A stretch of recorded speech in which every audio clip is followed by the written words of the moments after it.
La petite école est donc un lieu de préscolarisation pour des enfants qui n'ont jamais ou peu été scolarisés avant leur arrivée en Belgique. On se veut un lieu de préventif et non de remédiation. Il existe en Fédération Wallonie-Bruxelles beaucoup de projets de remédiation aux problèmes scolaires et nous on se veut être en amont de l'école pour préparer ces enfants notamment à travailler la confiance en eux pour pouvoir s'appuyer dessus et ainsi intégrer l'école. Donc on ne se veut pas un lieu de rattrapage d'un programme scolaire, mais bien un lieu où on apprend les codes de l'école, de socialisation, et donc on leur donne un cartable. En effet, on essaie de travailler l'autonomie à la petite école, mais je pense que c'est lié avec la confiance en soi en fait. Les deux sont liés l'un à l'autre. Il y a un professeur qui s'appelle Bernard Delvaux qui parle de l'autonomie comme en fait une capacité à faire seul ce que le pouvoir veut qu'on fasse, donc ce que l'enseignant demande de faire. Et ici, on voit plutôt l'autonomie comme quelque chose, s'appuyer sur une capacité propre qui est déjà présente dans l'enfant. C'est de nouveau une question du regard et c'est vrai que la question du regard à la petite école est omniprésente. Donc si on doit aussi définir la petite école, c'est permettre à ces enfants de porter un autre regard sur eux-mêmes, mais aussi les enseignants, quoi. Ça veut dire qu'on ne va pas focaliser sur ce qui n'est pas encore là, mais c'est essayer de renforcer ce qui est déjà là et que eux, pour de nouveau, voilà, que ces enfants puissent s'appuyer là-dessus et se restructurer pour partir à la grande école. Au tout début du projet de la petite école, on était fort focalisé, donc c'est de nouveau une question du regard, sur le vécu passé de tous ces enfants. À savoir que la plupart des enfants, en tout cas les premiers enfants arrivés à la petite école, étaient des enfants qui avaient tous vécu la guerre d'une manière ou d'une autre, ou en tout cas qui avaient quitté des pays en zone de guerre et dont les parents au moins avaient vécu la guerre. Et donc au début on était nous-mêmes comme happés par ces situations post-traumatiques. Mais au fur et à mesure qu'on travaille ici, on apprend un peu à déplacer ce regard et plus les regarder comme des enfants traumatisés justement, mais essayer de travailler avec eux comme des enfants en fait. Et je pense que le fait qu'on déplace ce regard-là et qu'eux-mêmes sentent qu'ils ne sont, bien sûr qu'on a connaissance de leur vécu, mais qu'ils ne sont pas porteurs que de ce vécu-là et qu'ils ont droit aussi de revenir des enfants, fait qu'à un moment donné, ils se réautorisent à redevenir des enfants qui n'ont pas pu être au vu de leur histoire. Et donc le point commun entre tous ces enfants, si on prend un autre regard que juste le fait qu'ils ne soient pas scolarisés, ce sont souvent des enfants qui ont dû grandir trop vite et qui n'ont pas pu s'offrir cette part d'enfance en eux-mêmes. Et donc c'est vrai qu'ici, on essaye, en tout cas, en se reconnectant à notre propre enfance à nous, de les reconnecter à la leur, quoi. Et donc c'est toujours cet aller-retour entre ce que nous on peut leur donner et ce que eux peuvent nous donner de leur part d'enfance, quoi. En moyenne, 20 enfants passent par la petite école par année, mais on travaille avec 12 enfants maximum par groupe, donc à la fois. Et depuis 8 ans que la petite école existe, 164 enfants sont passés par ce lieu. Ce sont des enfants qui ont entre 6 et 15 ans. En tout cas, les enfants avec lesquels on travaille le mieux, c'est évidemment les enfants qui sont en âge primaire. L'équipe pédagogique, donc du matin, on est 5. Donc il y a Julie qui, elle, travaille toute la question de la langue à partir du livre et aussi l'approfondissement de la langue lecture-écriture. Il y a Corentin qui, lui, est l'instituteur de la petite école. Et puis il y a aussi Maya qui, elle, est céramiste et donc elle fait l'atelier terre avec les enfants. Il y a Alexis qui est ébéniste et qui fait l'atelier bois avec les enfants. Et puis il y a moi qui travaille dans l'espace observation et donc qui travaille tout le rapport à l'imaginaire. Et puis il y a les ateliers des après-midi, donc ils ne font pas partie à proprement dit de l'équipe pédagogique quotidienne, Et là, il y a pour le moment l'atelier karaté, donc avec Christine. Et puis, depuis le début du projet, il y a l'atelier geste, qui est un atelier théâtre avec une comédienne professionnelle qui s'appelle Sophie Sénéco. Donc il y a 5 membres de l'équipe pédagogique au quotidien, et puis il y a des intervenants extérieurs, et pour l'instant il y a 2 intervenants extérieurs. En tout cas, c'est vrai que les enfants qui arrivent à la petite école, pour diverses raisons, ce ne c'est pas uniquement dû parce qu'ils ont vécu des traumatismes de guerre, mais c'est plutôt une question de codes aussi sociaux. Ce sont souvent des corps qui sont agités, tendus, pour diverses raisons, dont on ne connaît pas toujours les causes. Et ce sont tantôt des enfants qui n'ont pas appris, voilà, moins appris peut-être à demander par les mots, mais plus avec les corps. Et donc ça arrache, ça tape, ça tombe aussi par terre. Mais une chose assez récurrente, c'est la question des limites, quoi. Des limites de leur propre corps, des limites du corps des autres.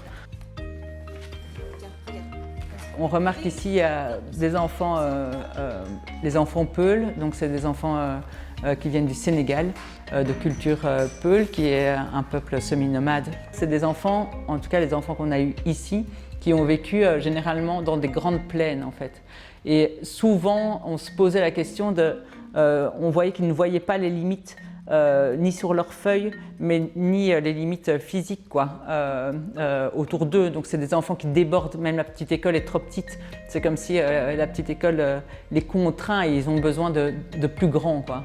Alors là, on se demande, est-ce que c'est pas aussi une question de vision, quoi, et donc d'apprentissage? Est-ce que le regard ne se formate pas, n'est pas une chose apprise aussi, à savoir, voilà, les plaines et donc ce regard non arrêté par des verticalités, alors que nous, ici en ville, les frontières sont permanentes. On a besoin de bouger et en fait ces corps sont comme comprimés derrière ces bancs et dans les classes. Et c'est vrai qu'ici à la petite école, en tout cas il y a une place différente qui est proposée à ces corps, à savoir qu'ils ont une possibilité de bouger, qu'on observe aussi que par exemple les premiers mois, ces enfants ont généralement une attention très courte, et donc de leur demander de faire une classe de 50 minutes, c'est leur demander, enfin c'est comme les torturer quoi. Et donc ça c'est pas possible. Et donc on fait des ateliers de classe de parfois 15 minutes. Et en fait ce qui va se passer ici à la petite école, c'est qu'on va essayer de comme rallonger ce temps d'attention de plus en plus en fait. Et donc là, c'est comment on va travailler chacun dans nos ateliers, parce que bien sûr il y a la classe qui est l'endroit le plus important symboliquement par rapport à notre objectif de les amener à l'école, mais c'est comment étirer cette attention et c'est comment en fait apprivoiser leur propre corps, quoi. Et donc c'est accepter qu'un enfant dessine et en fait s'énerve et en vient à déchirer parce que ça ne lui plaît pas, ou parce qu'il appuie beaucoup trop fort sur son crayon et qui perce presque la feuille. Et donc c'est à travers des choses comme ça en fait qu'on voit que, et donc là je vais reparler d'un point de vue scolaire, c'est que l'apprentissage en lui-même, si on ne le fait pas par des détours, devient un lieu d'angoisse en fait pour ces enfants-là, et devient source de débordement physique. Je vais pas te faire mal et tu vas pas me faire mal. Est-ce que tu veux faire un masque avec Kelly? Tu veux faire un masque avec Kelly? Regardez qu'ici à la petite école, on se permet, chose qui est très tabou aujourd'hui, et encore plus par exemple par rapport à l'instituteur qui est M. Corentin, qui est l'homme de la petite école. Mais c'est vrai que les enfants vont beaucoup se confronter physiquement à Corentin. Donc c'est tantôt aller se frotter à lui sauter dessus, lui tenir la main. Et donc il cherche les frontières de l'autre en fait. Et ici il y a la possibilité d'expérimenter ça en fait, ce rapport et ce contact à l'autre.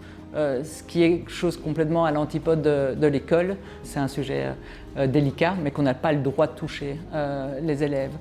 Et ici, ils ont cette possibilité-là. Ils ont cette possibilité de... Il y a une enfant afghane qui, pendant des mois et des semaines, venait tester nos corps de Julie et moi, où elle venait caresser non-stop et puis d'un coup pincer. Donc ça passait d'une émotion à l'autre, ce qu'elle ne fait plus du tout aujourd'hui. Mais elle a eu cette possibilité d'expérimenter ces corps-là. Et en fait, ce qui est assez dingue, c'est que ça se fait plutôt sur nous plutôt que sur les enfants. Dans chaque atelier, on a un peu des trucs. Donc par exemple, chez moi, c'est la question du travail sur papier calque.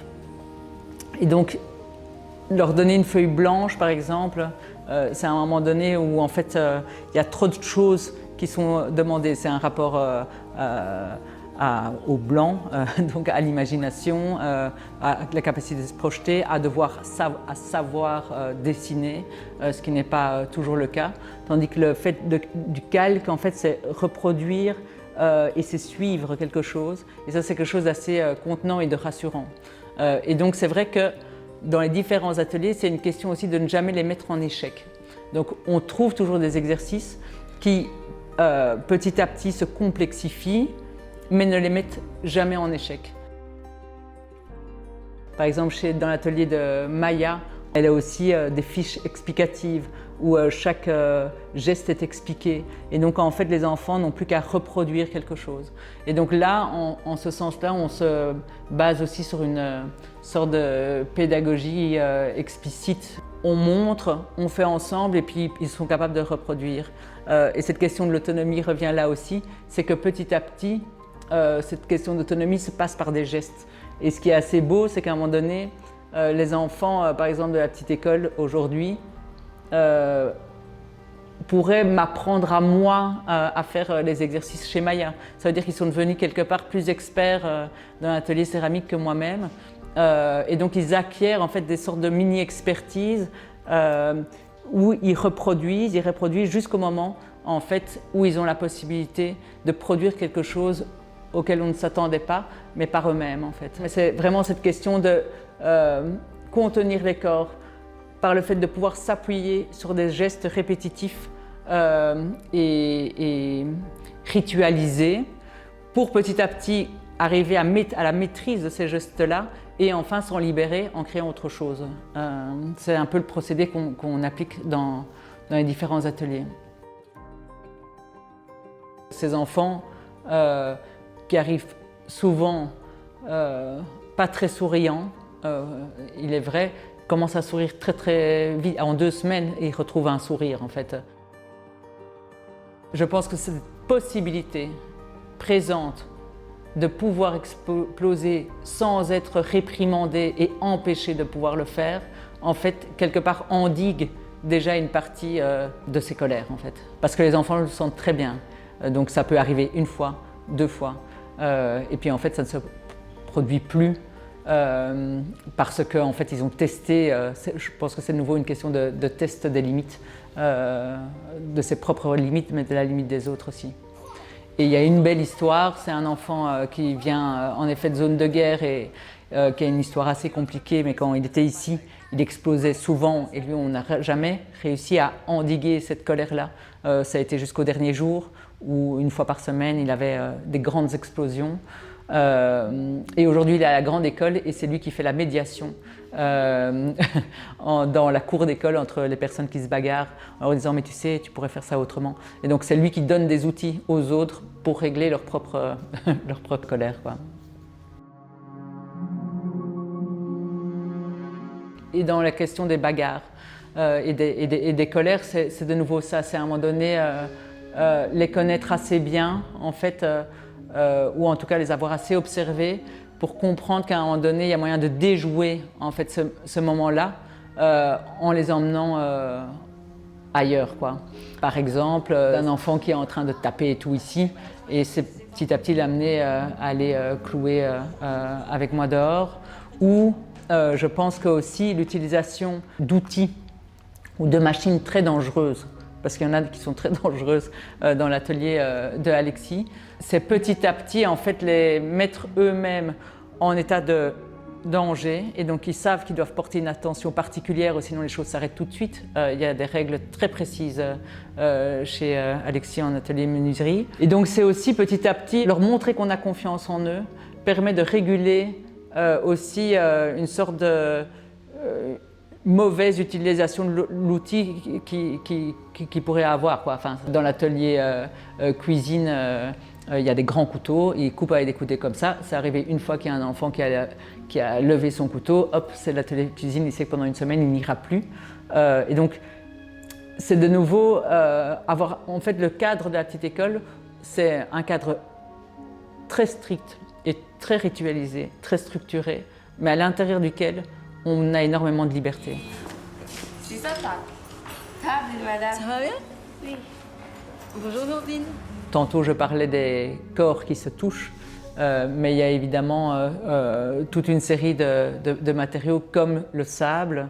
Donc c'est vrai qu'on a un bac à sable dans lequel je faisais le rituel du au revoir, et donc c'est couler en fait du sable sur les mains. Et en fait, ça c'est un enfant de la petite école qui m'a donné, il m'a dit « Madame Marie, regarde ce qui se passe ». Et en fait, quand on fait verser du sable sur les mains, on a l'impression que c'est de l'eau qui coule.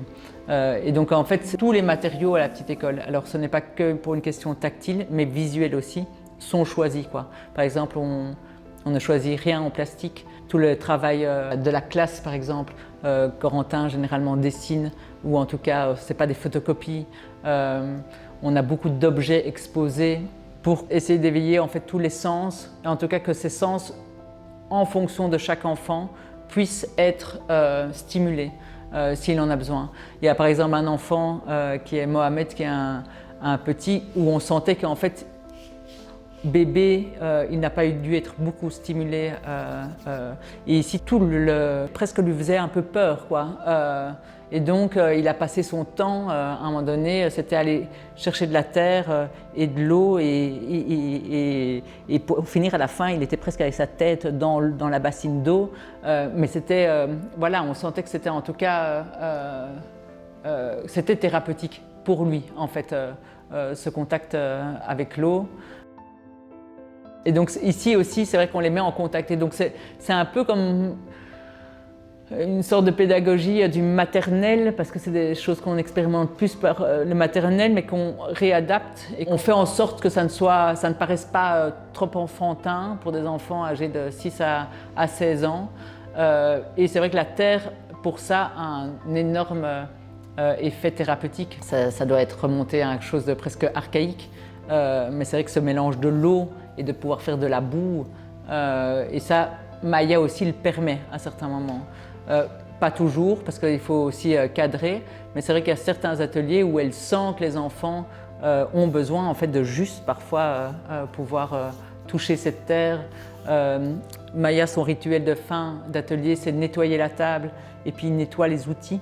Et il y a bien souvent des enfants qui passent plus de temps à la question du nettoyage des mains, et donc de verser de l'eau, de l'écouter se verser, de nettoyer les outils, que à l'atelier même de modelage, quoi. Et pour revenir au sable, de nouveau, c'est vrai qu'on pense que c'est souvent les petits qui veulent jouer avec le sable. Et parfois, en fait, c'est surprenant, mais en fait, c'est une matière qui est très relaxante, en fait, même pour les adultes. Et souvent, à un moment donné, on voit les plus grands qui finissent par dire qu'ils viennent jouer comme ça dans le sable, et puis ils se mettent à jouer à la dinette avec les autres enfants, et c'est un moment de dialogue, et on voit que ça leur fait du bien aussi à eux. Les rituels, c'est ce qui structure en fait l'ensemble de la petite école, à savoir qu'il y a des rituels de début, de fin de journée, mais aussi de début et de fin d'atelier. Et donc pourquoi c'est important pour nous, c'est qu'en fait ça met en place, c'est un temps très précis où l'enfant sait exactement ce qu'il doit faire, et en fait ça lui permet de petit à petit de commencer la concentration pour se mettre au travail en fait. Pour nous, enfin, la petite école, c'est une grande chance, c'est aussi ce temps qu'on se donne. C'est-à-dire qu'on n'est pas dans une pédagogie du résultat, on n'est pas dans une pédagogie de la rapidité, on sait qu'on n'arrivera pas au même endroit avec chaque enfant, qu'on arrivera avec chaque enfant à un endroit différent et dans un temps différent. Et c'est pas grave en fait. Et donc voilà, oui, c'est vrai que la mise en place des rituels, c'est juste prendre le temps de faire ça. Mais je pense que ça donne, ça structure non seulement la petite école et ses différents moments, mais ça structure l'enfant.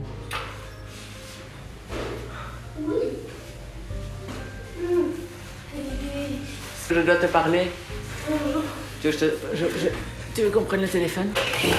Mohamed, Oui, tu vas aller à la grande école alors? oui, Oui.